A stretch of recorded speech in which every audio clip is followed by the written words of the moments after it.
காவலர் குறை தீர்க்கும் முகாமில் கோவை சரகத்திற்குட்பட்ட 4 மாவட்ட காவல்துறையினரிடம் டிஜிபி சங்கர் ஜிவால் குறைகளை கேட்டறிந்து வருகிறார்.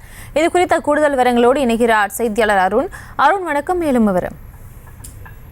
பிரியங்கா வணக்கம். தமிழக காவல்துறை தலைவரான டிஜிபி சங்கர் ஜிவால் தமிழகத்தின் பல்வேறு பகுதிகளில் சென்று நேரில் காவலர்களின் குறைகளை கேட்டறிந்து வருகிறார். அந்த அடிப்படையில் தான் இன்றைய தினம் கோவை சரகத்திற்குட்பட்ட 4 மாவட்டங்கள் கோவை, நீலகிரி, திருப்பூர், ஈரோடு, அது மட்டுமின்றி கோவை மாநகரம் என இந்த 5 பகுதிகளில் இருக்கக்கூடிய காவலர்களிடம் நேரில் குறைகளை கேட்டறிந்து வருகிறார் சங்கர் ஜிவால்.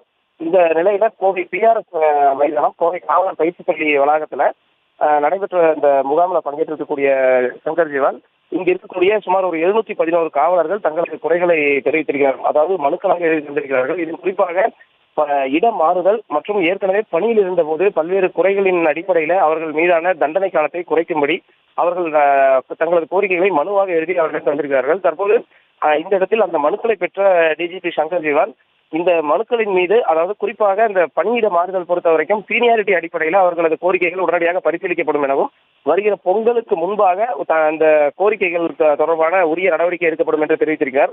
அது மட்டுமின்றி தற்போது கோவை மாவட்ட காவல் கண்காணிப்பாளர் அலுவலகத்துல இந்த 4 மாவட்டங்கள் மற்றும் கோவை மாநகரம் உள்ளிட்ட பகுதிகளில் பல்வேறு சம்பவங்கள்ல உரிய நடவடிக்கை காவல்துறை தீவிரமாக நடவடிக்கை எடுத்து இந்த குற்றவாளிகளை கைது செய்வதன் அடிப்படையில் சிறப்பாக பணிபுரிந்த ஒரு 51 காவலர்கள் மற்றும் உதவி ஆய்வாளர் உள்ளிட்டவருக்கு பாராட்டு சான்றிதழ்கள் மற்றும் பரிசுகளை வழங்கியிருக்கிறார்.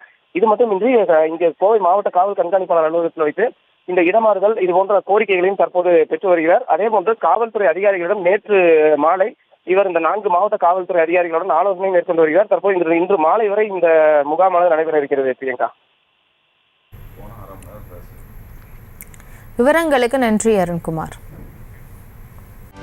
செய்திகளை உடனுக்குடனும் துல்லியமாகவும் தெரிந்து கொள்ள சப்ஸ்கிரைப் பண்ணுங்க.